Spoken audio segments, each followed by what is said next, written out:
সবাই আসছে?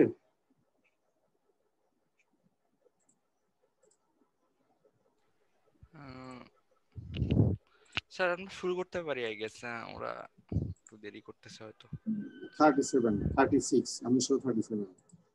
আচ্ছা, আমরা শুরু করি তাহলে। আমি একটা ভিডিওটা অফ করি, একটু প্রবলেম করে।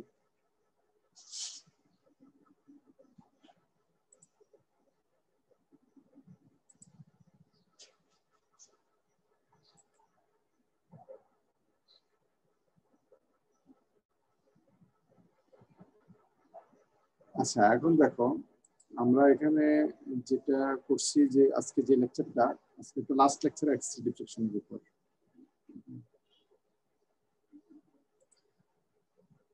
আজকে আমরা যেটা দেখবো যে এক্স-রে ডিফ্রাকশনের যে আমরা পিক গুলো পেয়ে থাকি, এগুলো কিন্তু অনেক সময় রিয়েল কেসে কান বা পিকের শেপ সমান আসে না। এটা আমরা দেখবো কি কারণে।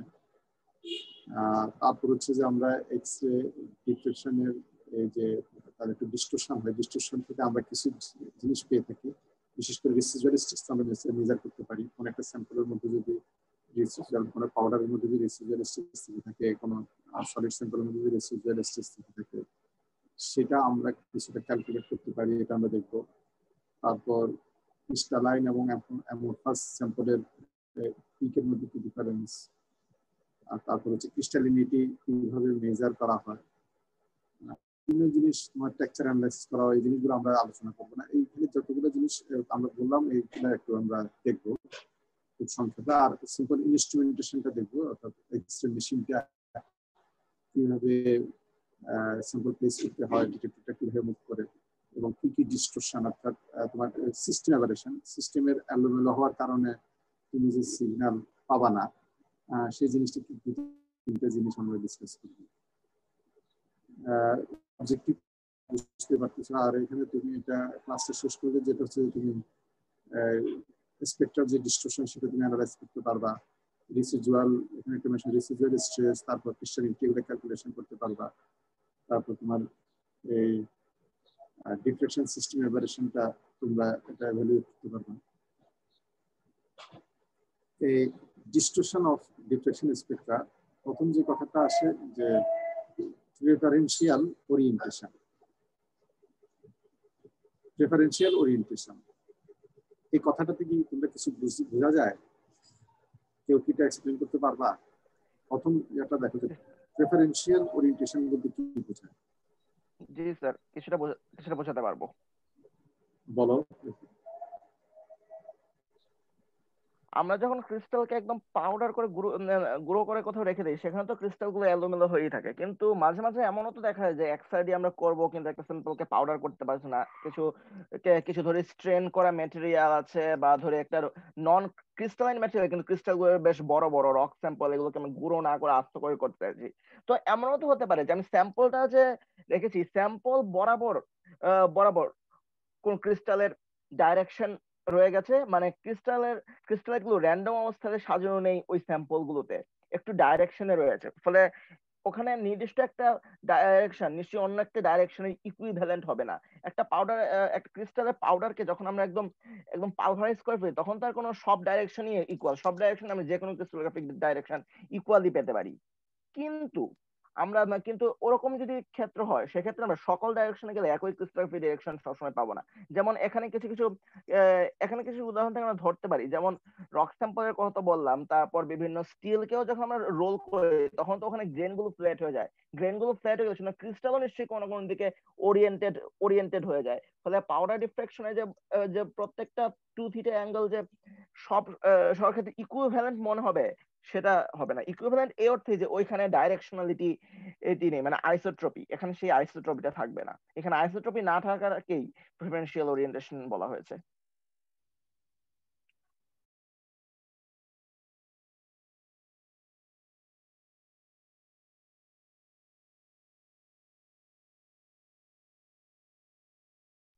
এবং প্রিফারেন্সিয়াল ওরিয়েন্টেশন থাকার ফলে যেটা হয় আর কি, আমরা যেই লোকেশনে পিক খুঁজতে চাইছি সেই সেই লোকেশনে পর্যন্ত আমরা সেই লোকেশনে আমরা পিক নাও পেতে পারি, বা বা আমরা যেটা পেলাম যে প্রিফারেন্সিয়াল ডাইরেকশন বরাবর হয়তো ওই 2θ তে ডিফ্রাকশন এতটা র্যান্ডমাইজ হয়নি, ফলে আমরা একটা ক্লিয়ার কাট ব্যান্ড হয়তো সেখানে দেখতে পাবো না। মানে একদম পুরো আউটার ডিফ্রাকশনের মধ্যে যে প্যাটার্নটা পাই সেটার জন্য তো ল এর মতো স্পটও আমরা দেখতে পারি, এই আর কি। আবরার বলো তো দেখি প্রেফারেন্সিয়াল ওরিয়েন্টেশন সম্পর্কে। স্যার এখানে যেটা বুঝেছি যে নরমালি যখন আমরা মানে ডিফ্র্যাকশনের ডেটাবেস গুলো তৈরি করি তখন ওইখানে পাউডার স্যাম্পল গুলো খুবই ফাইন পাউডার ইউজ করা হয়। তো কোনো ওই স্যাম্পলের মধ্যে কোনো প্রেফারেন্সিয়াল ডিরেকশন বরাবর মানে ইন্টেন্সিটি পাবো সেটার চান্স কম থাকে, বিকজ সবগুলা পাউডারই মানে এক এক দিকে ওরিয়েন্টেড থাকে ইন্ডিভিজুয়াল পাউডার গ্রেন গুলা, সো ওটা অ্যাভারেজ আউট করে। কিন্তু বলছে যে রিয়েলিস্টিক কেসে কিছু কিছু ক্ষেত্রে প্রেফারেন্সিয়াল ডিরেকশনস থাকতে পারে উইদিন দ্য মেটেরিয়াল, যেই বরাবর আমরা হচ্ছে মানে একটা এক্সাম্পল দিছে যে কোন একটা মেটেরিয়ালের মধ্যে সার্টেন গ্রেন ওরিয়েন্টেশনস প্রেফারেন্সিয়াল হতে পারে, যে এই ডিরেকশন বরাবর গ্রোথটা হয়েছে প্রসেসিং এর সময় অথবা ফ্যাব্রিকেশনের সময়। তো ওই ক্ষেত্রে আমরা যেরকম এক্সপেক্ট করি বা আমাদের ডেটাবেসে একেবারে ফাইন পাউডারের জন্য যেরকম আছে সেরকম এক্স-রে ডিফ্রাকশন আমরা হয়তো পাবো না, এরকম কিছু একটা বলেছে প্রবাবলি স্যার। ওই সবাই বুঝছো? আপনারা সবাই বুঝেছো নাকি? জি স্যার। হ্যাঁ জি স্যার। এক কথা আমি যদি খুব সিম্পল যদি একটু বলি, আরো সিম্পল করি, এটা হচ্ছে সাপোজ 110 প্লেন থেকে একটা ডিফ্লেকশন পাবা। এই প্লেন থেকে তুমি যে মেটেরিয়াল অ্যানালাইসিস করতেছো একটা ডিফ্লেকশন আসবে 110 প্লেন। কথা কি বুঝছো? এখন এই 110 প্লেন থেকে তো তুমি ডিফ্লেকশন পাবা। এখন ওই মেটেরিয়াল মধ্যে 110 থেকে কি ডিফ্লেকশন হবে? থেকে হবে। পার্থক্যটা বুঝছো কিনা? সাপোজ 100টা তোমার মেটেরিয়ালের মধ্যে 100টা 110 প্লেন আছে। এখন তুমি ডিফ্লেকশন যখন হবে, তুমি যখন ডিফ্লেকশন ইন্টেন্সিটিতে যাবা, সেখানে কি 100টা 110 প্লেন থেকে যা আছে সবগুলা থেকে হবে না, তার মানে সার্টেন পোর্শন থেকে আসবে, সবগুলা 10টা 20টা 30টা থেকে আসবে। 100 থেকে 100 আসবে, 100টা প্লেন আছে সবগুলা থেকে আসবে ডিফ্লেকশন না? সাপোজ ধর 110 এটা 35 ডিগ্রি যখন ব্যাক্স অ্যাঙ্গেলে যাবে তখন সে ডিফ্লেকশনটা পাচ্ছে। 35 ডিগ্রিতে যখন পিকটা দিচ্ছে তখন টোটাল তোমার মেটেরিয়ালের মধ্যে 100টা 110 প্লেন আছে। তাহলে ওই যে পিকটা দিচ্ছে, ওই যে ইন্টেন্সিটি কি মাত্র ডিফ্লেকশন, সেটা কি 110 সবগুলা প্লেন থেকে না 10টা 20টা 30টা 40টা 50টা? কয়েকটা থেকে, যেগুলো ওই ওই অ্যাঙ্গেলেই ওরিয়েন্টেড আছে। আমরা জি স্যার, কয়েকটা থেকে পাচ্ছি আমি। সবাই কি বুঝছো কথাটা? কেন 2θ-তে দেখা যাবে 110 100 আছে ঠিকই আছে, কিন্তু এটা বলা হচ্ছে যে পাউডার যদি স্যাম্পল হয়ে থাকে তাহলে তোমার 110টা থেকে নাম্বারটা একটু বাড়ার সম্ভাবনা আছে। কি প্রেফার্ড ওরিয়েন্টেশন, এটাকে প্রেফার্ড ওরিয়েন্টেশন বলা হয় ডিফ্লেকশনের জন্য। কথা কি বুঝছো? যে দেখা যাবে যে 35 ডিগ্রিতে তুমি পাউডার যদি করে থাকো তাহলে সেখানে দেখা যাবে সাপোজ 60টা প্রেফার্ড ওরিয়েন্টেশনে পড়ে গেছে 100টার মধ্যে। যদি এটা যদি পাউডারটা যদি বড় হয় অথবা একটা বড় স্যাম্পল হয়, সলিড স্যাম্পল হয়, তখন এই প্রেফার্ড ওরিয়েন্টেশনটা আবার আরো কমে যাবে না? তার র্যান্ডমনেস কমে যাচ্ছে কিনা? ধরো একটা সলিড বড় একটা ব্লক তুমি করতেছো, আর একটা ছোট ছোট র্যান্ডমনেস তো কমবেই। কমবে না? তাহলে প্রেফার্ড ওরিয়েন্টেশনের যে তোমার প্রবাবিলিটিটা সেটাও তো নাম্বার কমে যাবে না? কমে গেলে তখন এটা হচ্ছে তোমার একটা এই যে একটা ডিস্টরশন, আমরা ওয়ান কাইন্ড অফ ডিস্টরশন আমরা করি। সেই জন্য যখন ইন্টেন্সিটি ক্যালকুলেট করা হয় একটা জিনিস মনে রাখা, তুমি যদি এটা স্ট্যান্ডার্ড পাউডার স্যাম্পলে যদি তুমি করতে পারো তাহলে মোটামুটি তুমি ইন্টেন্সিটি কম্পারিজন সেটা তুমি ভালো পাবা। কিন্তু সলিড ডিফিকাল্ট, তখন তোমার অনেক তারপরে এই জিনিসটাকে। এই জন্য আমরা বলি, খেয়াল করো সবসময় যে এক্স-রেতে যে কোয়ান্টিটেটিভ অ্যানালাইসিস করা হয় এটা 100% কোয়ান্টিটেটিভ বলা যায় না, এটা একটা কম্পারেটিভ বলা হয়। তুমি ফেজ আইডেন্টিফিকেশনটা 100% অ্যাকুরেট ঠিক আছে, আইডেন্টিফিকেশনটা, কিন্তু কোয়ালিটেটিভ অ্যানালাইসিস ঠিক আছে। কোয়ান্টিটেটিভ অ্যানালাইসিসের ক্ষেত্রে এক্স-রে থেকে 100% বলা যাবে না, এটা তুমি একটা কম্পারিজন নিয়ে আসতে পারবে। মানে 100% অ্যাকুরেসিটা এই তোমার এখন পর্যন্ত, মানে আমরা যতদিন পর্যন্ত জানছি, এখন এর মাঝে হয়তো এসে থাকতে পারে, সেটা আমার নলেজে নাই, যেমন এই যে তোমাদেরকে ফেস ক্যালকুলেশনে দিলাম, তোমরা একটা কম্পারেটিভ স্টাডি করে নিয়ে আসতেছো, এটার অর্থ এই নয় যে সাপোজ তোমরা 60% অস্টিমেট হয়েছে, এইটা 60% 100% এখানে আছে তা না। আমাদের দেখা যাবে যে প্র্যাকটিক্যালি 5-10% এদিক সেদিক আবার ভেরি করছে। কথা কি বুঝছো কিনা? তো সেই জন্য তারপরে তুমি একটা বুঝতে পারলা, তুমি একটু বুঝতে পারলা যে তোমার মার্টিন সাইড কতটুকু আছে, আর একটা তুমি কম্পারিজন করতে পারলা। কথা বুঝছো? এই প্রেফার্ড ওরিয়েন্টেশন হচ্ছে যে, প্রেফারেন্সিয়াল ওরিয়েন্টেশন হচ্ছে যে এটা। ক্লিয়ার হয়েছে কিনা সবাই? এখন অন্যরা বললো, ওই আর অন্যদের কোনো রেসপন্স নাই? ক্লিয়ার হয়েছে স্যার। কি ওনারা কি শুনছো না আমার কথা? জি স্যার শুনতেছি। রোল 42 শুনছো আমার কথা? রোল 30?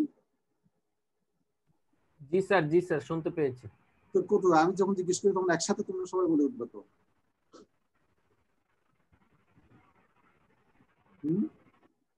আচ্ছা, এখন তাহলে আমরা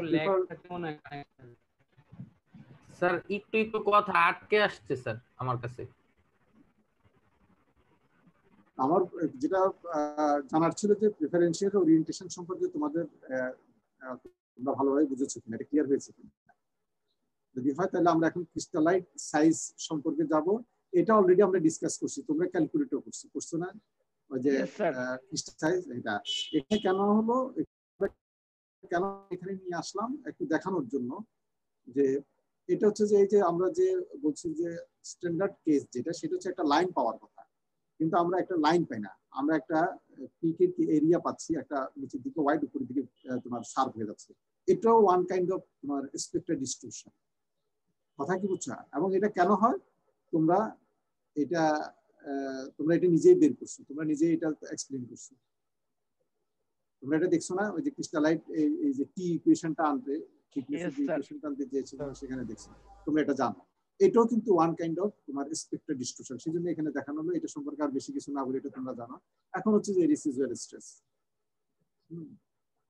রেসিডুয়াল স্ট্রেস এটা সম্পর্কে এটা কি বোঝা যাচ্ছে? রেসিডুয়াল স্ট্রেসটা এর মাধ্যমে, এক্সের মাধ্যমে তুমি যদি প্যাটার্ন এই ফিল্ডগুলো থেকে কোনো রেসিডুয়াল স্ট্রেস আছে কিনা সেটা তুমি কিন্তু মেজার করতে পারো। এই জন্য যেটা করতে হবে যে তোমার স্পেসিফিক ওই মেটেরিয়ালের জন্য আগেই রেসিডুয়াল স্ট্রেস মেজার করানো, লেটিস ডিস্ট্রিবিউশনের সাথে তার প্রপার্টির, অর্থাৎ এই টেনসাইল বলো, এই স্ট্রেনগুলা কিভাবে ভেরি করে আগে থেকে এটা তোমার স্ট্যান্ডার্ডাইজ করা লাগবে, থাকা লাগবে। কথা কি? হ্যাঁ, তোমার সাপোজ ধরো পিকটা যদি ডানে বামে সরবে, আবার পিকটা একটু ওয়াইড হয়ে যায়, কতটুক সরলে কত স্ট্রেস, কতটুক সে তার স্ট্যান্ডার্ড পজিশন থেকে সরে গেল, কত অ্যাঙ্গেল সরে গেল, এই অ্যাঙ্গেলের করসপন্ডিং স্ট্রেসটা কত, এই জিনিসটা যদি তোমার জানা থাকে তাহলে তুমি স্ট্রেস করতে পারবে। জাস্ট এই তার অ্যাঙ্গেল ডেভিয়েশন থেকে, স্ট্যান্ডার্ড অ্যাঙ্গেল ডেভিয়েশন থেকে তোমার রিয়েল তুমি যেটা পেয়েছো, এটা কে বলতে পারবা? এটা স্বাগত পারবা? জি স্যার পারবো। So sir the idea is যে আমরা যখন একটা এক্সারটি প্যাটার্ন প্রথমে কথা বলতেছি, তো প্রথমে তো স্যার আগে বললেনই যে একটা লাইন থাকার কথা ছিল, কিন্তু প্রিফারেন্সিয়াল ওরিয়েন্টেশনের থিওরির কারণে আমরা জানি যে একটা ছোট এরিয়া ধরে ওই লাইন বরাবর হবে। এখন যদি স্যার কোনো স্ট্রেন জেনারেট করে একটা সার্ফেসের মধ্যে, এখন স্ট্রেনের রিজন অনেক রকম থাকতে পারে, যেমন সিরামিকের ক্ষেত্রে আমরা জানি যে ট্রান্সফরমেশন টাফেনিং বা এরকম কোনো ফেনোমেনা যদি থাকে, বা মেটালের ক্ষেত্রে হচ্ছে যদি হাই কুলিং রেট থাকে, যেমন আমরা মার্টেনসারি ট্রান্সফরমেশন জানি, এরকম কারণে যদি কোনো স্ট্রেন জেনারেট করে, তাহলে যে পিকটা যে পয়েন্টে থাকার কথা, আমি ধরলাম যে 31 ডিগ্রিতে আমাদের পিক দিবে একটা জিনিস, কিন্তু 31 ডিগ্রিতে ওই হাই স্পিডটা আমরা পাবো না।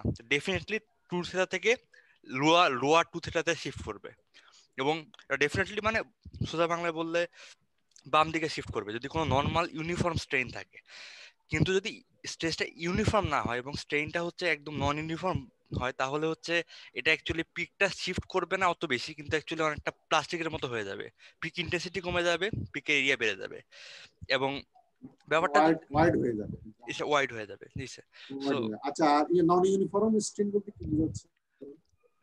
স্যার নন ইউনিফর্ম স্ট্রেন বলতে আমি অ্যাকচুয়ালি মানে এটার মানে কোনো উদাহরণ দিতে পারবো না স্যার, মানে বাট উদাহরণ তো তোমার ছবিতে আছে বামে, আমি বলবো না যে বামে তো আছে ছবিতে। মানে স্যার ও আচ্ছা, নন ইউনিফর্ম হচ্ছে যে একই স্যাম্পলের মধ্যে তোমার কম্প্রেশন স্ট্রেনও আছে, আবার টেনশন স্ট্রেনও আছে। কথা কি বুঝছো? তুমি দেখো এই স্যাম্পলটা যে আমার আমার কথা শুনতে পাচ্ছ? Yes sir.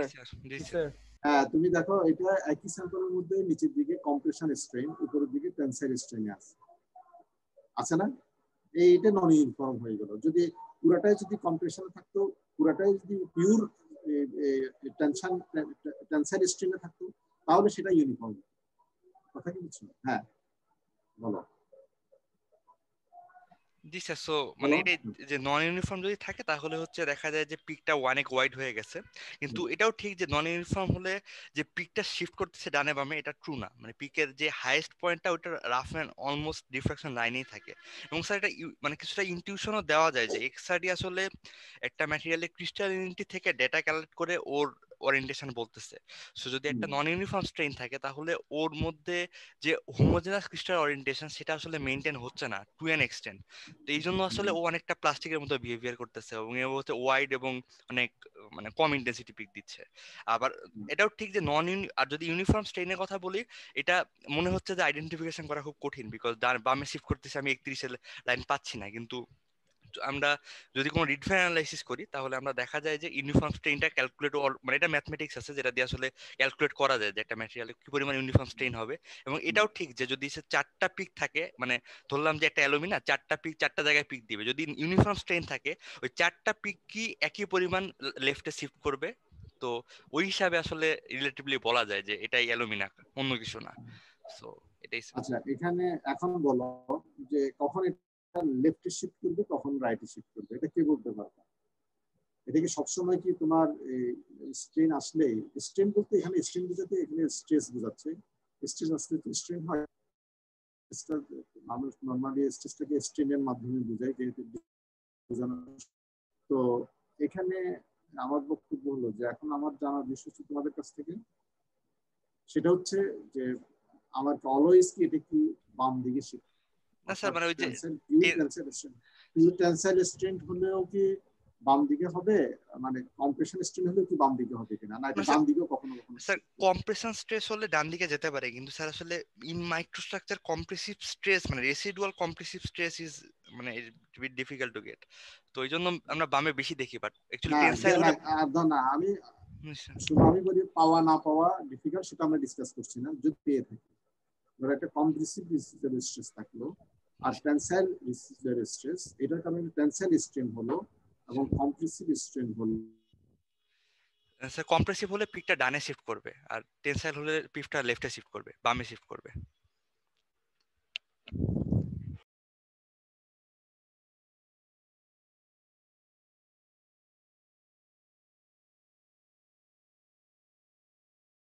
স্যার আপনার কথা শুনতে পাচ্ছি না।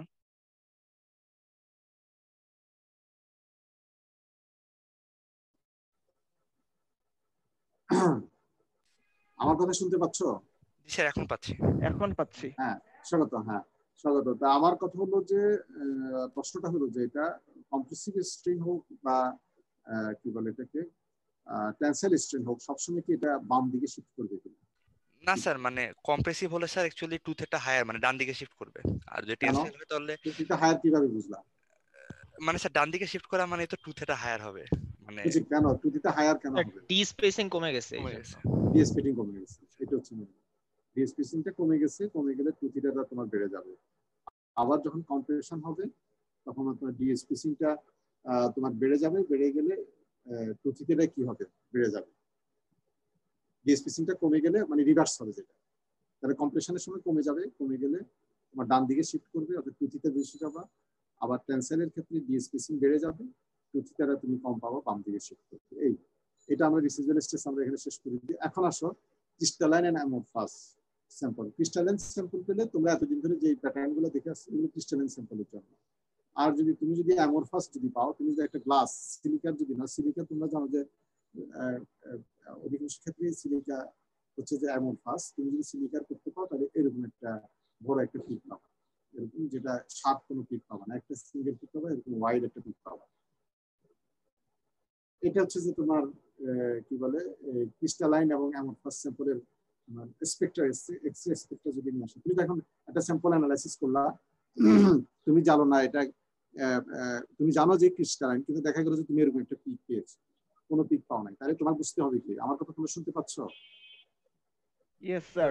হ্যাঁ, তাহলে তুমি বুঝতে হবে যে এনিহাউ তোমার সিস্টেমের কারণে বা প্রসেসিং সিনথেসিসের কারণে তোমার স্যাম্পলটা কি হয়ে গেছে, ক্রিস্টালাইন অ্যামরফাস হয়ে গেছে, ক্রিস্টালাইন কি আসেনি। কথা বুঝছো? যদি ক্রিস্টালাইন স্যাম্পল নিয়ে তুমি কাজ করছো কিন্তু সিনথেসিস করতেছো, সিনথেসিস করার পরে দেখা গেল যে তুমি স্পেকট্রামটা তুমি এরকম নিচের যে এটা পেয়েছো ফ্ল্যাট, এরকম একটা শুধু সিঙ্গেল একটা পেলা এবং ফ্ল্যাট একটা ওয়াইড একটা পিক, তখন তুমি এটাও ধরে নিবা যে তোমার এখানে ক্রিস্টালাইন স্ট্রাকচার হয়নি, এটা একটা অ্যামরফাস স্ট্রাকচার আসছে, যদিও এটা একটা ক্রিস্টালাইন মেটেরিয়াল নিয়ে তুমি কাজ করছো। এটা সহজ, এটা তোমরা একটা বুঝবে। এরপরে যেটা আসে একটা ক্রিস্টালাইনিটি, আমরা অনেক সময় দেখি যে একটা ক্রিস্টালাইন স্যাম্পল নিয়ে তুমি কাজ করছো, কিন্তু এখানে 100% এটা ক্রিস্টালাইন হয় না, অ্যামরফাস থাকে, অর্থাৎ মিক্সড থাকে। সকল মেটালিক মেটেরিয়ালস, অ্যালয়, এগুলো তো ক্রিস্টালাইন মেটেরিয়ালস আমরা ট্রিট করি, তাই না? আমরা ধরে নিই যেগুলো 100% ক্রিস্টালাইন, কিন্তু কখনো কি মেটালিক মেটেরিয়ালস কি অ্যামরফাস হতে পারে? সিরামিক্স কি মিক্সড হতে পারে? জি স্যার পারে। Yes sir. সিরামিক্স লাস্ট হচ্ছে যে পুরাটাই নরমাল কিছু হচ্ছে যে অ্যামরফাস, আর সিরামিক্স তো তোমরা জানো যে মিক্সড হয়, তাই না? সিরামিক্স কিন্তু মিক্সড হয়। এখন মেটালিকটা পিওর ক্রিস্টালাইন, কিন্তু মেটালিক কি কখনো কি মিক্স হতে পারে? জি স্যার পারে। অ্যামরফাস হতে পারে? জি স্যার, যদি অনেক বেশি কুলিং রেট যদি স্যার অনেক ফাস্ট হয় তাহলে স্যার তো মেটালিক গ্লাস বানানো সম্ভব। আমরা যেটা বলি যে ওই র‍্যাপিড সলিডিফিকেশন, তাই না? তো ফার্স্ট রেটে যদি তুমি ইয়া করো, কুল করো, দেখা যায় যে এটা অ্যামরফাস, সেটা ক্রিস্টালিনিটি আসে না, একটা ক্রিস্টাল ফর্ম করতে পারে না। এখন এই ক্রিস্টালিনিটি তুমি কিভাবে মেজার করবে? এটাও কিন্তু তোমার এক্স-রে, এই একই দেখো এক্স-রে প্যাটার্ন থেকে তুমি একই একটা টেস্ট থেকে এটাও তুমি মেজার করতে পারবে ক্রিস্টালিনিটি। এটা কিভাবে করতে পারবা? 1 আর 11 ছাড়া কেউ কি বলতে পারবা? এখানে সব দেওয়া আছে, স্লাইডে দেওয়া আছে। ও পাশে যেটা লেখা আছে এটা হচ্ছে ক্রিস্টালিনিটির ডেফিনিশন।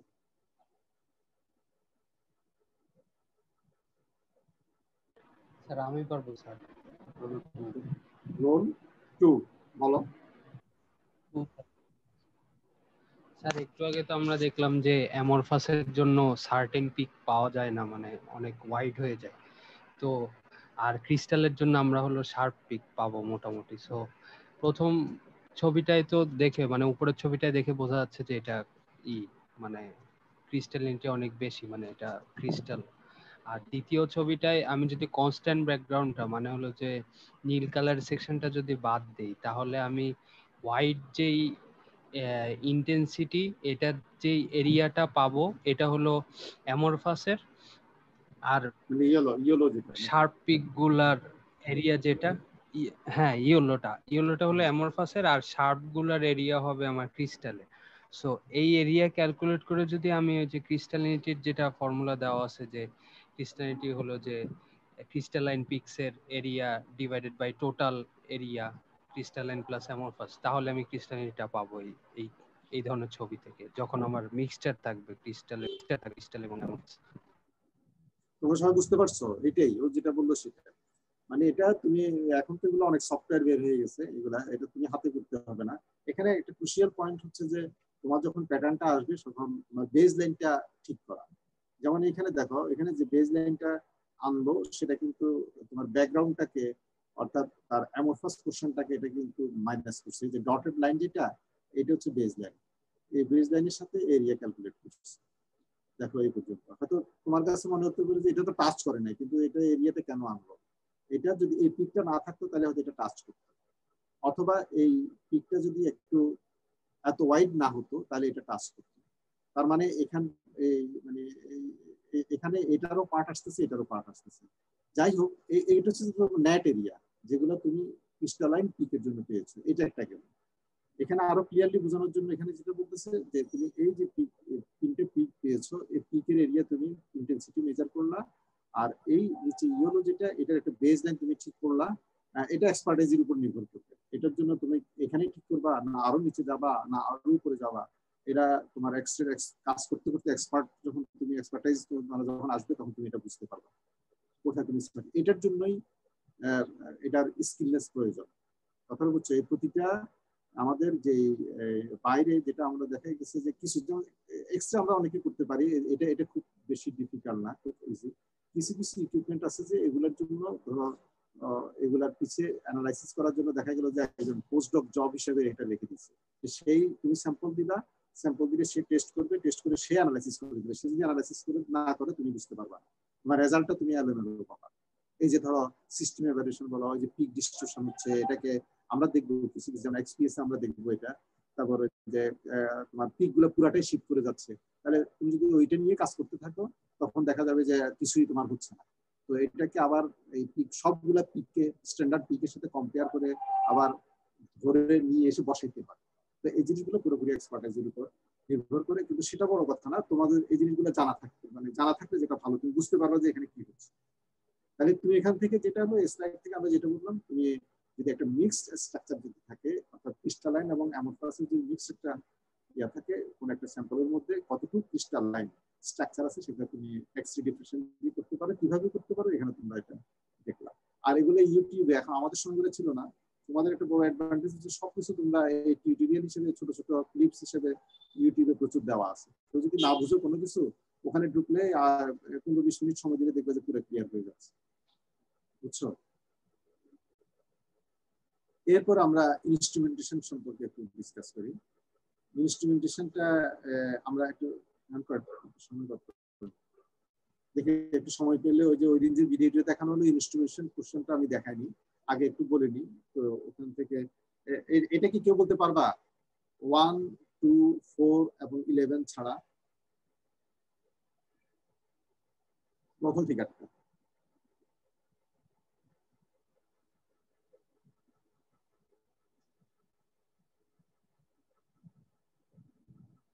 আমার কথা শুনতে পাচ্ছ? Yes sir. আর কেউ পারবা না? আচ্ছা আমি তাহলে একটু বলে দিই, এটা আমরা ভিডিওতেও দেখবো। এখানে তোমরা এটা বুঝতেই পারতেছো, এটা হচ্ছে এক্স-রে সোর্স। এক্স-রে সোর্স যখন আসছে এখানে তো ফিল্টারের মধ্যে দিয়ে তোমরা জানো অ্যাবজর্ব করে এখানে কে আলফাটাকে শুধু পাঠানো হচ্ছে, এটা কপার কে আলফা তুমি যেটা বসাও টার্গেট, আমরা টার্গেট বলে থাকি, সেটা এখানে দিয়ে এসে যেটা হবে হচ্ছে যে এখানে এসে এখানে করা হয় কি একটা ডাইভারজেন্স স্লিট বসানো হয়। কারণ স্যাম্পলটা সারফেসটা তোমার তুমি যদি এটা ডাইভারজেন্স স্লিট না বসাও তাহলে দেখা যাবে যে ওই একটা পয়েন্টে যেই করতেছে একটা এরিয়ার উপর পড়ছে না।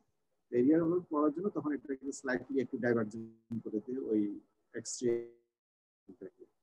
করলে এখান এটাকে থেকে সয়েলার স্লিট বলা হচ্ছে কেন? সোলার স্লিপ কেন এটা অবশ্যই আমি খেয়াল করি নাই, এটা স্পেশাল এটা নামই এটা, এদের ফাংশন হিসেবে ডাইভারজেন্স স্লিপ বলা হয়। এটা সোলার তো তার গঠনের দিক থেকে স্ট্রাকচারের দিক থেকে বলা হচ্ছে, কথা বুঝছো? আমি আর এটা দেখি নাই, আমি এটার কাজ হচ্ছে ফাংশনটা হচ্ছে যে এটা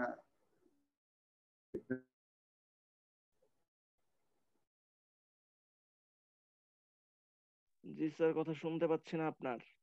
এখান থেকে ডিফ্লেকশন, এখানে ডিফ্লেকশন হলো, এই ডিফ্লেকশনটা হয়ে এই দিকে গেল। এখন তোমরা খেয়াল করো এখানে কিন্তু ইনসিডেন্ট বিমটা যেটা আসছে সে চেঞ্জ হচ্ছে না, তার পজিশনটা অলওয়েজ সে বিম এদিকে পাঠাতে থাকবে, বিম পাঠাতে থাকবে। স্যাম্পলটা কি হবে, স্যাম্পলটা আসতে করতে হবে কি স্যাম্পলটা যখন রোটেট করছো খেয়াল করো এটা হচ্ছে যে থিটা অ্যাঙ্গেল, কিন্তু তুমি যখন থিটা অ্যাঙ্গেল রোটেট করবা তুমি আগে দেখছো যে ব্র্যাক থিটা অর্থাৎ ডিফ্লেকশন হবে। তুমি স্যাম্পলটাকে থিটা করলে তোমার ডিফ্লেকশন হবে, যদি কোনো একটা প্লেন হয়ে থাকে তাহলে 2 থিটাতে যায় ডিফ্লেকশন হবে, সেই জন্য আমরা এটাকে ডিফ্লেকশন অ্যাঙ্গেল বলে থাকি। এখন তুমি দেখো এই যে থিটা মুভ করলে 2 থিটাতে তোমার ডিফ্লেকশন হচ্ছে, তাহলে এখানে যে ডিটেক্টর আছে যে ডিটেক্ট করে এখানে রেকর্ড হবে, সেই ডিটেক্টরটাকে তোমার মুভ করতে হবে 2 থিটা রেটে। অর্থাৎ তোমার স্যাম্পলটা যখন সাপোজ স্যাম্পলটা যখন 1 ডিগ্রি মুভ করবে, হ্যাঁ যখন কথাটা বলছি যে সময় 1 ডিগ্রি তখন এই ডিটেক্টরটা 2 ডিগ্রি মুভ করবে, এভাবে করে এটা সেট করা হচ্ছে। তা নাইলে দেখা যাবে যে যদি 2 ডিগ্রি সিনক্রোনাইজ করা থাকে, এটা যদি 2 ডিগ্রি মুভ না করে তাহলে ডিফ্লেকশন ঠিকই হবে, ডিটেক্টর তো ডিটেক্ট করতে পারবে না, মিস হয়ে যাবে, কথা বুঝছো? পুরো সিস্টেমটা এইভাবে চলে। আমি দেখাবো তোমাদেরকে ভিডিওতে। এটা হচ্ছে যে, আর এখানে কি করা হয়, এখানে যখন ডিটেক্টরের কাছে যখন গেল, ডিটেক্টর থেকে এখানে তো আবার রিসিভিং স্লিটে গেল, রিসিভিং স্লিট থেকে যখন ডিটেক্টরে যাবে, খেয়াল করো একসাথে কম্পাউন্ড করা, এটা পুরোটাই মুভ করে। স্যাম্পল মুভ করার সাথে সাথে পুরোটাই মুভ করে। এই যে এটা পুরোটাই ডিটেক্টরটা। ডিটেক্টর তার আগে আসছে দেখো রিসিভিং স্লিট, এখান থেকে যখন আবার বের হবে তখন আবার একটা মনোক্রোমেটর দিয়ে তোমার এইগুলাকে, যে ডিফ্লেক্টেড বিম যেটা ডাইভার্জেন্ট হয়ে আসতেছিল সেগুলাকে আবার মনোক্রোমেটর দিয়ে সিঙ্গেল ডিটেক্টর হিসেবে, সিঙ্গেল সিগন্যাল হিসেবে তোমার এখানে একই অ্যাঙ্গেলে আনার চেষ্টা করবে ডিটেক্টর। কিন্তু তার মানে এখানে দেখা গেল মনোক্রোমেটর যেটা, সেটা হচ্ছে দেখো রিসিভিং স্যাম্পল এবং ডিটেক্টরের মাঝামাঝি এখানে থাকবে। কারণ এখানে তোমার স্যার প্রশ্ন ছিল যে এটাকে স্যার একদম ইনসিডেন্ট বিমের সামনেই মনোক্রোমেটর দিলে কি সমস্যা হতো? মনোক্রোমেটর দিলে তাহলে তো মনোক্রোমেটর একটা বিমই আসলে এখানে কি, এগুলো সব কি আলফা।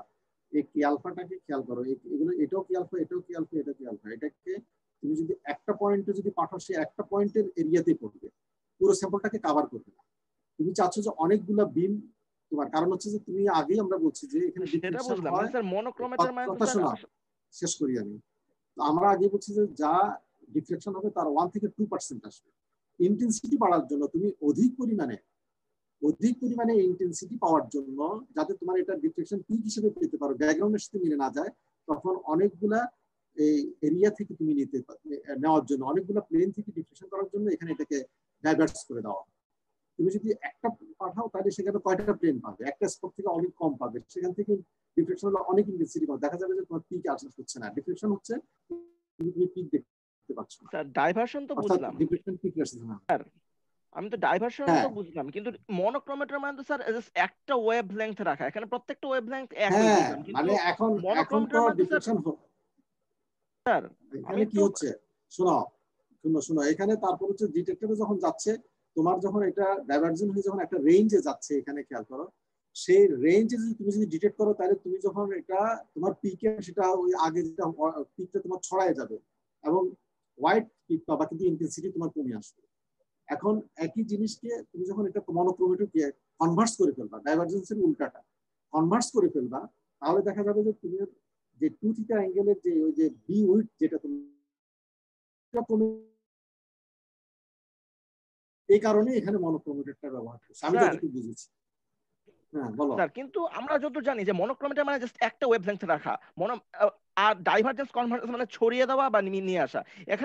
এখানে ফিজিক্যালি একটা রেকে ছড়িয়ে দেওয়া আর তার ওয়েভ লেংথ ছড়িয়ে দেওয়া বা কালেক্ট করা, দুটো স্যার এক জিনিস হলো না।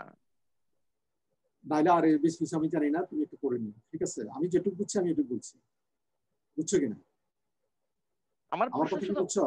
জি স্যার, আপনি তো বলছেন যে এটা ছড়িয়ে যাওয়াটাকে আবার নতুন করে মানে যে ডাইভার্জ হয়ে গেছে সেটাকে কনভার্জ করা, মানে এখানে কনসেপ্ট হচ্ছে যে ডাইভার্স করতে হচ্ছে যে, যদি ডাইভার্জেন্সটা না বসাতাম, তাহলে এই আলফাটা সিঙ্গেল বা তার কাছাকাছি ওইখান থেকে এসে একটা ছোট্ট একটা স্পটে পড়তো, সেই স্পট থেকে ডিফ্লেকশন হয়ে তোমার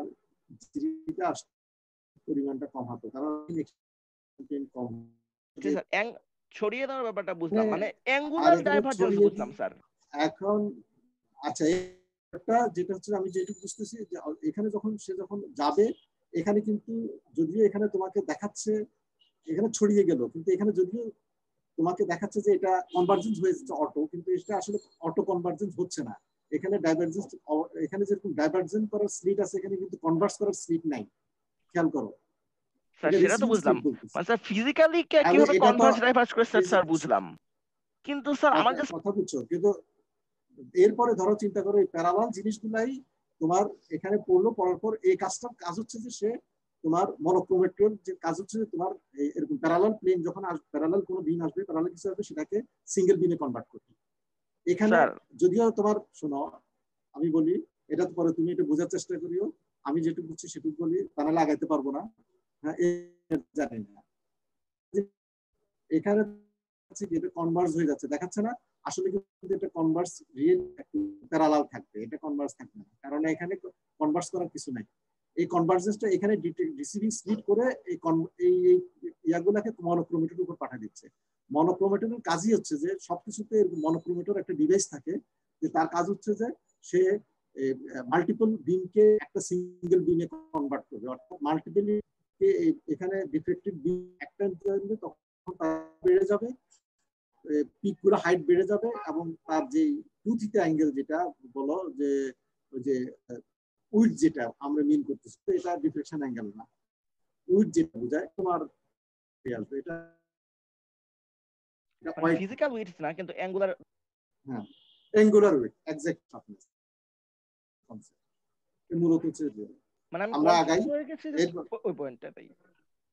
আচ্ছা ঠিক আছে, এটা পরে তাহলে আমরা পার্সোনালি ইয়া করে নিতে পারবো। এরপর আরেকটা ইন্টারেস্টিং জিনিস এর পরের অংশটা, এটা আমি সংক্ষেপে বলি যেহেতু তোমাদেরকে একটু ভিডিওটা দেখাবো। আচ্ছা এখন তোমাদের কাছে একটা প্রশ্ন, এটা পরের অংশটা করার আগে, একটা থিম, এখন তো থিমের উপর প্রচুর রিসার্চ হচ্ছে তাই না, রিসার্চ হচ্ছে এবং আমাদের প্র্যাকটিক্যাল অ্যাপ্লিকেশন অফ ফিল্ম অনেক ইউজ হচ্ছে। এখন ফিল্মের তুমি যদি ওই ফিল্ম অর্থাৎ সাবস্ট্রেটের উপর একটা থিম তুলছো, এই ফিল্মকে তুমি ক্যারেক্টারাইজ করতে হবে ফেজ আর ইন্ডিকেটর, এটা কিভাবে সম্ভব? এক্সরে ডি দিয়ে কেমনে করবা, করতে পারবা কিনা বলো? আমার প্রশ্নটা বুঝছো? অনেকটাই ডিফিকাল্ট হবে, কারণ এটা আমরা তো স্পেসিফিক আমার শুনতে পাইনি। মনে হয় আপনি জিজ্ঞেস করেছেন যে থিন ফিল্ম আমরা এক্সট্রাডি করব কিভাবে। আমি বলি যে ফিল্ম তুমি ক্যারেক্টারাইজ করতে, শোনো তোমার কোথাও কেটে কেটে যাচ্ছে, এটা বুঝতেছি না, নেটওয়ার্কের সমস্যা হচ্ছে। আচ্ছা শোনো, এখন শোনা যাচ্ছে কিছুটা, কিন্তু অনেকটা ল্যাগ হয়ে আসছে, আপনার কথা অনেক পরে শুনতে পাচ্ছি। আচ্ছা আমার প্রশ্ন হলো যে ফিল্ম আমরা এক্সডি দিয়ে ক্যারেক্টারাইজ করতে পারি ফিল্ম, কিন্তু ফিল্মের থিকনেসটা অনেক কম, এটা কিভাবে আমরা ক্যারেক্টারাইজ করবো? এখানে ধরো উপরের স্যাম্পল আমরা নরমাল একটা বাল্ক স্যাম্পল করতে গেলে এইভাবে এখানে স্যাম্পলটাকে আমরা রোটেট করতে থাকি, এভাবে রোটেট করতে থাকি, এক্সরে পেনিট্রেশন হয়। তো এখন তুমি ফিল্মটা কিভাবে করবা? ফিল্ম তো জানো যে ফিল্মটা হচ্ছে একটা সাবস্ট্রেটের উপর থাকবে, ওই সাবস্ট্রেট সহ তুমি কিন্তু এক্সরে মেশিনে দিতে হবে, তা নাহলে তুমি শুধু ফিল্মটাকে প্লেস করতে পারবা না। আর যদি তুমি করতে পারো যে ফিল্মটা যদি ব্রিটেল হয় তুমি পাউডার করে নিয়ে এটা গ্রাইন্ডিং করে নিয়ে করতে পারো, সেটা তো ভিন্ন জিনিস, ওইটা না। তুমি ফিল্ম অবস্থায় তাহলে কিভাবে করবা, কি প্রবলেম হতে পারে? প্রথম কি একটা হচ্ছে যে আমরা করতে পারবো, অবশ্যই এটা করা হয়, করতে গিয়ে কোনো প্রবলেম হবে কিনা, তুমি কোনো প্রবলেম হবে বলে মনে করছো কিনা, আমি এটা জানতে চাচ্ছি। এখানে স্যার ডাইরেকশনালিটিটা চলে আসবে, তাই আমাকে সেটা সাবধানে হ্যান্ডেল করতে হবে। তারপর আমাকে সাবস্ট্রেটের একটা ব্ল্যাঙ্ক স্যাম্পল নিয়ে নিতে হবে, যেখান থেকে আমাকে সাবস্ট্রেট প্লাস এক্সরে যেটা আমরা পাবো সেখান থেকে আমার ওই সাবস্ট্রেট এক্সরেটা বাদ দিয়ে শুধুমাত্র থিন ফিল্মের এক্সরেটা রাখতে হবে। এগুলোই মানে এখানে মেইন প্রবলেম যেটা হচ্ছে, যেটা তোমাদেরকে বলা হয়নি, তোমরা এখনো জানো না, এই যে এক্সরেটা যখন একটা ইয়ের উপর এই কি বলে এটাকে স্যাম্পলে যাচ্ছে, এই যে করছে, সেখানে এক্সরেটা পেনিট্রেশন হচ্ছে কিনা, একটা সার্টেন ডেপথ থেকে তো তোমার ডিফ্লেকশন হবে, একটা সার্টেন ডেপথের ভিতর পর্যন্ত হবে না। এই ডেপথটা কত, এটা কি তোমাদের ধারণা আছে? এটা আমি বলিনি কিন্তু তোমাদেরকে, এটা সেভারাল মাইক্রন, কথাটা বুঝছো? কয়েক মাইক্রন, এটা 10 থেকে কত 15-20 পর্যন্ত মাইক্রন আছে, আমরা দেখবো পরে, ওই যে পরে ইয়াতে এসিএম এ যেটা টিএম এ যে আমরা দেখবো, এক্সরে স্যাম্পলের সাথে ইলেকট্রন বিম বা এদের যে ইন্টারঅ্যাকশন, সেখানে কম্পারিজন একটা আছে। এক্সরে পেনিট্রেশন কিন্তু অনেক।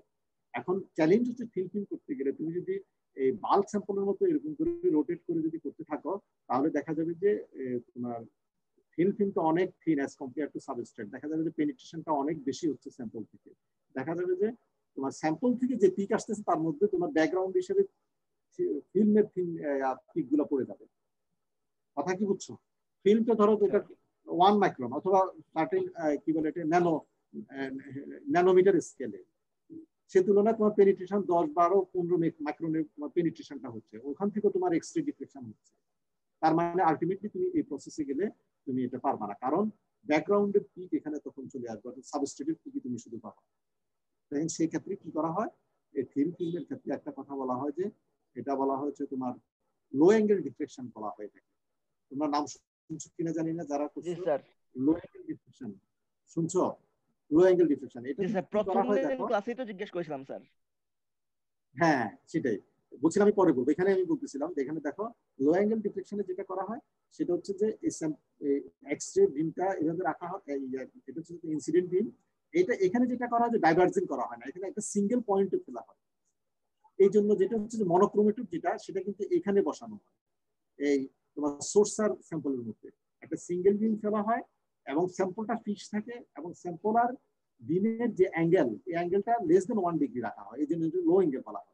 রেখে তারপর এরপরে কি করা হয়, এই ডিটেক্টরটা কারণ এই অবস্থায় যখন এক্সরে করতে থাকবে সে চারিদিকে তোমার কি করতে থাকবে, ডিফ্লেকশন হতে থাকবে। ওই যে যে জায়গাগুলো যে প্লেনগুলোতে ডিফ্লেকশন হবে, সাপোজ সে এই জায়গায় একটা ডিফ্লেকশন কন্টিনিউয়াসলি সে একটা ডিফ্লেকশন, যেহেতু এটা ফিক্সড, তোমার সোর্সও ফিক্সড, স্যাম্পলও ফিক্সড, এই জায়গায় একটা ডিফ্লেকশন, এই প্লেন থেকে একটা ডিফ্লেকশন হলে এদিকে একটা ডিফ্লেকশন বিম পাবে, এদিকে একটা পাবে, এদিকে একটা কন্টিনিউয়াসলি হতে থাকবে যতক্ষণ তুমি এটা। এরপরে কি করবে, এই ডিটেক্টরটা কি করবে, রোটেট করে করে সে যেতে থাকবে, যে যেখানে সে তোমার ইয়ে পাবে, কি পাবে, এই তোমার ডিফ্লেক্টেড বিম পাবে, সে রেকর্ড করতে থাকবে। সাপোজ ধরো 12 ডিগ্রি পরে যে সে একটা পেলো, হ্যাঁ, অথবা এরপরে 21 ডিগ্রি পরে আরেকটা পেলো, মানে তারপর ধরো 28 ডিগ্রি পরে আরেকটা গেলো, এভাবে করে সে এক্স রে তোমার পিক গুলো দিয়ে যাবে। কথাটা কি বুঝছো? এইটা হচ্ছে তোমার থিন ফিল্ম করার একটা প্রসেস। এই জন্য বলা হচ্ছে the incident beam is directed to the specimen at a small গ্ল্যান্সিং angle. তাহলে কি দাঁড়ালো, যে দেখো এই এক্সরে যেটা হচ্ছে সাবস্ট্রেটে সে পেনিট্রেট করবে না, এই এক্সরেটা কিন্তু লেস দেন 1 ডিগ্রি সে সারফেসেই থাকবে। And the glancing angle is fixed during operation and only the detector rotates to obtain the deflection signal. Thin film XRD requires a parallel incident beam.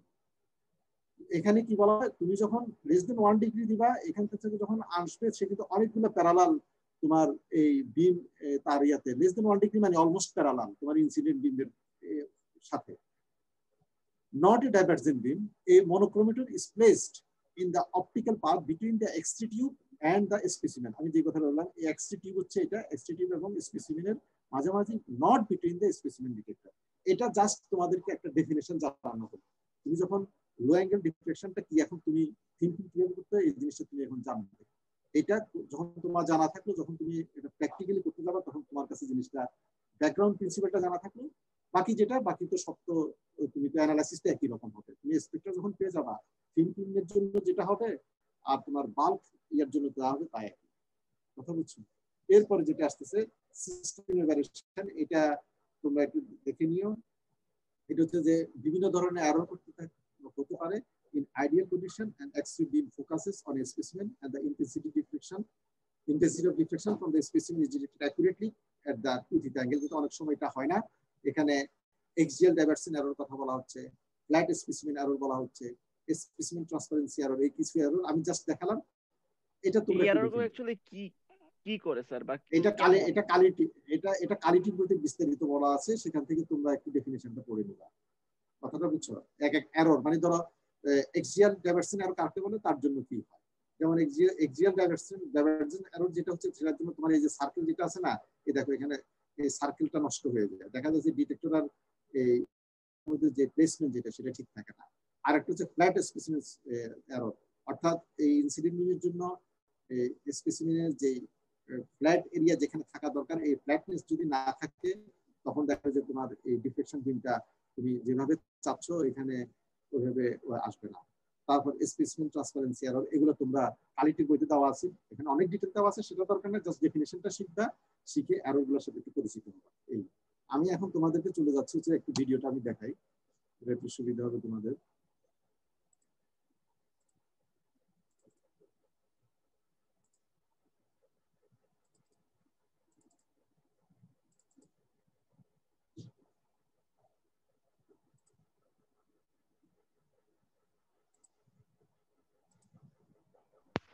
Sir video share করলে ওখানে দুইটা option আছে share sound আর optimize for video clip, ওই দুটো একটু click করে দিয়েন স্যার।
তোমরা কি দেখতে পাচ্ছ? Yes sir. তোমরা দেখতে পাচ্ছ? Yes sir. আচ্ছা, এটা আমরা একটু আগে দিই। তোমরা কি শুনতে পাচ্ছ? শোনা যাচ্ছে? আপনার কথা শুনতে পাচ্ছি কিন্তু ভিডিওর সাউন্ড শুনতে পাচ্ছি। ভিডিও সাউন্ড শোনা যাচ্ছে না। ভিডিও সাউন্ডটা কেন শোনা যাচ্ছে এটা বুঝতেছি না। থাক, ভিডিও স্যার ভিডিও সাউন্ডটা শেয়ারের সময় একটা অপশন থাকে শেয়ারের নিচে, ওখানে দিলেই হয়। ওখানে একটা allow sound option button click আছে। তাই? জি স্যার, আপনি শেয়ার ক্লোজ করে আবার শেয়ার করার সময় দেখবেন যে নিচে বাম কোণায় একটা অপটিমাইজ ফর ভিডিও ক্লিপ আর সাউন্ড দুইটা বক্স আছে। এই যে জুমে শেয়ার স্ক্রিন ক্লিক করলে শেয়ার স্ক্রিন করলাম, তারপর নিচে বাম কোণায় স্যার শেয়ার সাউন্ড আর অপটিমাইজ ফর ভিডিও ক্লিপ দেখেন নিচের বাম কোণায়।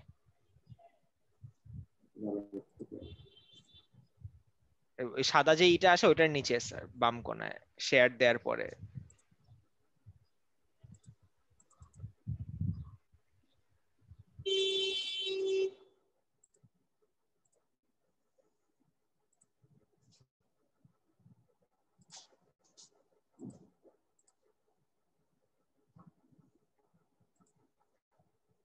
হ্যাঁ, এখানে কি বলো? কি শেয়ারে আসলাম, তারপর কোথায় আছে স্যার? নিচে বাম কোণায় শেয়ার সাউন্ড আর অপটিমাইজ ফর ভিডিও ক্লিপ এই দুইটা অপশন কি? অপটিমাইজ, এই দুইটা অপশন নেব।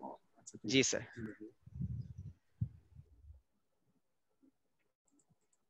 দেখা যাচ্ছে? Yes sir. তোমরা দেখতেছো? Yes sir. সাউন্ড শোনা যাচ্ছে? My name is Tuesday Kuykendall and I am the sound শোনা যাচ্ছে এখন? জি sir. Yes sir. Scientific Instructional Technician for the Materials Science and Engineering Department at the University of Washington. And this is our Focus D8 X-ray diffractometer. The Bruker D8 Focus X-ray spectrometer is used to measure the crystal structure of powders or thin film materials. The X-rays are produced in an evacuated tube similar to a cathode ray tube. An applied current heats up but better resolution. The beam also passes through a nickel filter. The nickel filter removes the K-beta energy before the diffracted beam enters the detector. X-rays at angle theta are reflected. A fine powder material contains many crystals. It is important to have a sufficient number of crystals to have an even distribution at all possible crystal orientations. During a scan, the detector is rotated over a range of angles to detect bands of diffracted X-rays produced by the correctly aligned crystals within the sample. So now we're going to discuss sample preparation. For X-ray diffractometry, powder diffraction, it is important to have a well-defined polycrystalline material. And the individual particle sizes of your material should be below 45 microns. You need enough to fill one of these wells, and it should be packed in. And what is important is to have enough of each individual crystallite plane so that when the beam hits it at a particular angle, Bragg's equation is satisfied and you get a peak. This is sort of a statistics issue, and so you want to make sure you have plenty of sample so that all those planes are represented. There's two sizes of sample holders here. This is preferred, this large well here, because, as I said, the more particles that you have represented on this surface in all of the various crystal planes, the better your data is going to be. But often most people don't have this much material, and this will work. If your material has been prepared correctly, it's just really important to make sure you have a very fine powder. We have sample holders in here in the lab, and once your sample has been prepared properly, you're welcome to come in and use our sample holders. But we ask that you please clean up after you're finished, and that they should never leave the lab. Place your sample in the well, and just kind of estimate how much you're going to need. You're going to be pressing it down.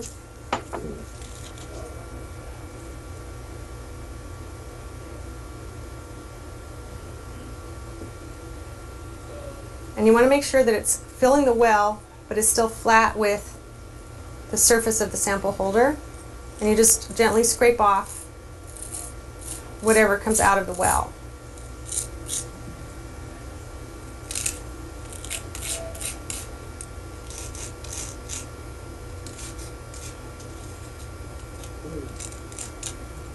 And you want to keep it cleaned up, because keep in mind, you're going to put this in and there's going to be 3 pins on 3 places on the sample holder, And if there's a lot of material underneath there, that's going to actually alter the angle that it's sitting at, and you'll get your positions will be off. Just flatten it down.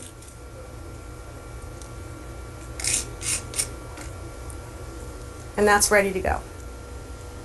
Even though it's loose powder, if you've prepared it correctly, it will actually hold together on its own. To verify that you have that, just kind of tip it up at a 45-degree angle and make sure that it's holding. The sample stage is held in place with a pressure plate. The position of the beam is fixed, and therefore the position in the z-axis must be very accurate. The plane of the sample must be the same as the plane of the sample holder that is defined by 3 pins. Once your sample is loaded, you can close the doors. The doors are leaded glass and are part of the safety circuit in the instrument. So we are generating X-rays, and those are radiation and could be dangerous. Radiation doesn't travel very far, doesn't travel through thick objects, and it doesn't travel through lead. So these are leaded glass, and they have little pins in the handles that will engage mechanical switches in this right in here in the door. And then there's also electronic switches in the door in the bottom and the top. What this does is ensures that when you close the door, all the switches have engaged correctly and that the door is correctly closed. If the door is not correctly closed, it will cause the safety circuit to trip and it'll shut everything down. There's a control panel here and the exact same set of control panels over there. And there's LED lights that ready, on, alarm, and busy. They're all important to note what state they're in. These buttons up here you must never touch. The only button that you ever want to push on this panel is this big green square button, and that's the door open button. To check, to make sure you've done it properly, just check down here and look and verify that the alarm LED has gone off. 2 of the mechanical things that are really important to watch for is how you open and close the door, because that can trigger the safety circuit, and also how you load and unload your sample. The reason that we're concerned about the safety circuit is that inside our evacuated tube is our tungsten filament. And this filament has a really high power across it. And just like with a regular light bulb, over time that filament will become brittle and break, and we want to extend that amount of time as much as possible. And so when we bring the current and voltage down, or we bring the current and voltage up, we're doing it slowly so that this filament has a chance to soak and to slowly get up to power, and this will help to extend its lifetime. So now that we've looked at the physical part of the instrument, we're now going to go to the computer, and this is where we do the controlling and where we control the ramp and where we control the power to the tube. This is XRD Commander. This application should always be on. One of the reasons is that the XRD Commander is what is controlling the X-ray diffractometer, and it's also controlling the power. This is where the power is changed by the user, where it says set, and you'll see that right now the black is 40 and 40 kilovolts and milliamps, but the blue indicated here is the status. That's the current status of the power. At 20 kilovolts and 5 milliamps is standby status. If X-ray Commander is not open, it will not go into this standby status, and the tube will be at maximum power for too long. And we want to extend the life of the tube as much as possible, so we want to be able to allow it to go into standby mode.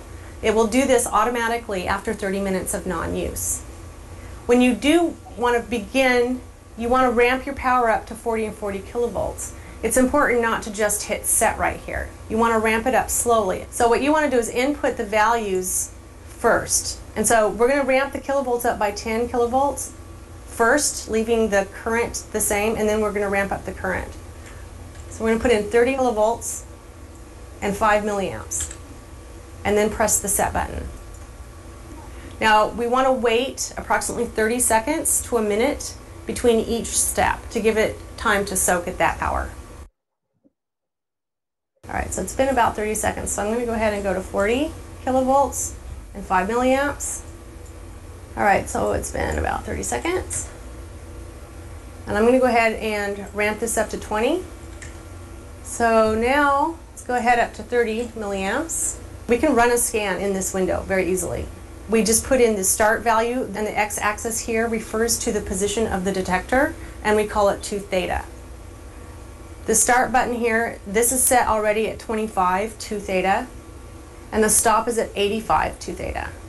We have an increment here. This is in values of 2 theta, and it's set right now at 0.03 2 theta. And then our scan speed, the setting here is 2 seconds per step. If you want to do a standard scan that's similar to what you see in most of the literature, you would have a start value of 10, an end of 90. Your increment will be 0.02, and your time will be 1 second. And that's a standard scan. Now the other thing to note, it says shutter and X-ray. The shutter is closed and it's green, which indicates that you can open and close the door. And the power to the X-ray is on.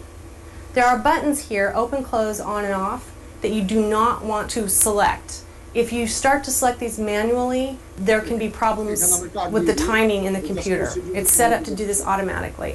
The blue is the current status of the position, and the black over here is where you want to change it to. Right now it's at 42 and 85, and I'm going to change it to 30 and 60. And there's a little icon up here that says move drives. Just press that, and the drives will move to that position.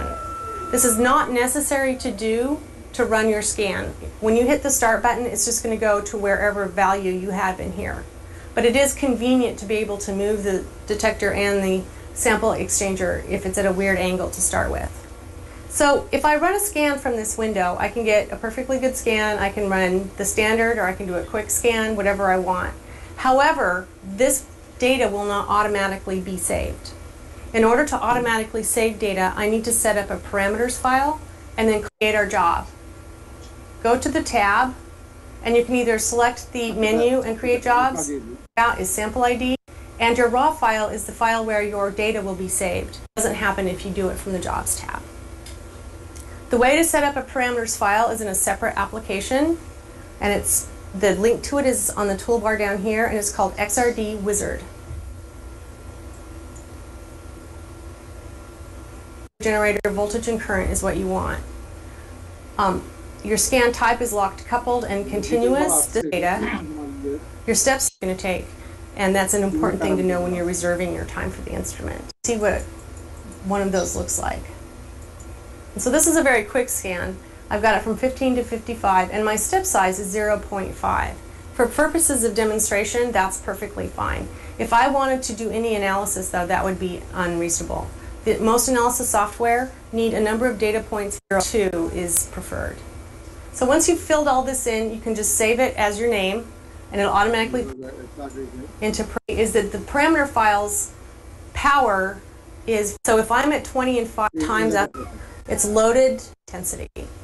But for now, since we're just doing a demo, I'm just going to go ahead and hit the start button right here. And then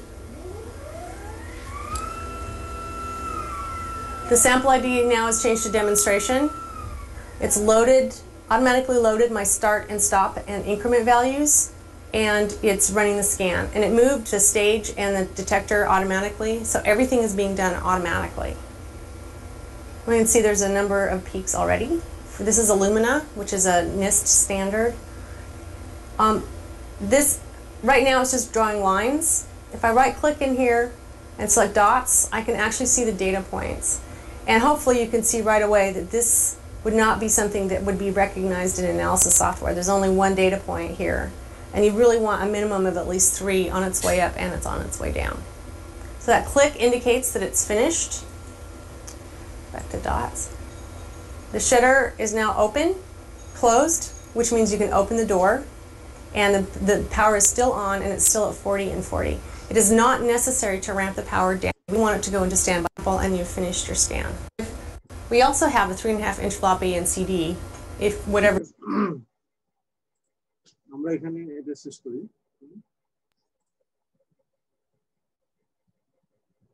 সবাই তো দেখেছো তো? Yes, sir. হ্যাঁ, মানে এটা দিয়ে একটা ধারণা হলো প্র্যাকটিক্যালি এক্সআরডিটা এরকম। আমাদের একটা ধারণা দেওয়া হলো, এখানে তোমার কিছু প্যারামিটার চেঞ্জ করতে হবে। তুমি যখন এক্সআরডি করতে যাবা, ওদেরকে যারা অপারেটর বলে দিতে হবে তুমি কত রেঞ্জ থেকে কত রেঞ্জ টু থিটা চাও, এটা বলিবে। 10 থেকে ধরো 85, 90, এটা তোমাকে করতে হবে। অথবা স্টেপ সাইজের কথা কেন বলা আছে, স্টেপ সাইজটা তুমি বলে দিতে পারো, অথবা তারা একটা স্ট্যান্ডার্ড করতে থাকে, তোমার যদি স্পেশাল চয়েস থাকে বলে দিলাম, নাহলে তারা স্ট্যান্ডার্ড প্র্যাকটিস যেটা সেটা করতে পারে। তবে অ্যাঙ্গেলটা তোমার বলে দিতে হয় যে তুমি এরকম হতে পারে যে তুমি এত করবা না, তুমি জানো যে তোমার ধরো তুমি ক্রিস্টালিটি মেজার করবা, অথবা তুমি কি বলে গ্রেন সাইজ মেজার করবা, তাহলে তুমি একটা স্পেসিফিক পিক তুমি জানো যে সাপোজ এটা 35 ডিগ্রিতে 35 যখন হবে, তুমি ওই পিকটা দিয়ে তুমি এই গ্রেন সাইজ মেজার করবে।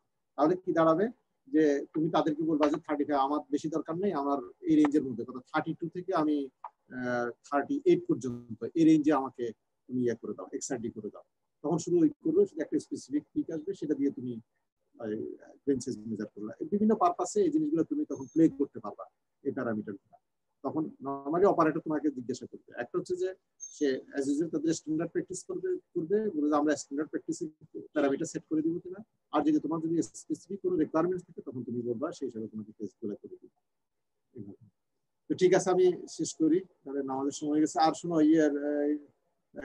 তুর্য, তুমি তাহলে অ্যাবসেন্ট যারা আছে এদের ইয়েটা একটু দিয়ে দাও আমাকে। আমি স্যার এখনই মেসেজ পাঠিয়ে দিচ্ছি, আমি নোট করে রেখেছি, মেসেজ করে। ঠিক আছে, সবাই ভালো থাকো, সোমবারে দেখা হবে ইনশাআল্লাহ। আমি এখানে শেষ করে দিই, তুমি কি নোট করা হয়ে গেছে? আমি ক্লোজ করে দিব। জি স্যার, ক্লোজ করে দিতে পারেন, আমি নোট করে ফেলছি। স্যার স্যার স্যার আমাদের ওল্ড বেস থেকে দুজন আছে স্যার। কে কে আছে? 13 base roll 20, 13 base roll 20, 13 20 sir কারা অ্যাবসেন্ট? 13 রোল 20 আছে, 13 29 স্যার শিহাব। 13 29 ঠিক আছে স্যার শিহাব ছিল স্যার 29। স্যার 13 20 আছে, স্যার কারা অ্যাবসেন্ট ওটা একটু বললে ভালো হয়। কি স্যার 13 29 ওটা একটু বললে ভালো হয়। 13 21 13 22 29 নাই আছে স্যার, আছে 13 বেসে 29।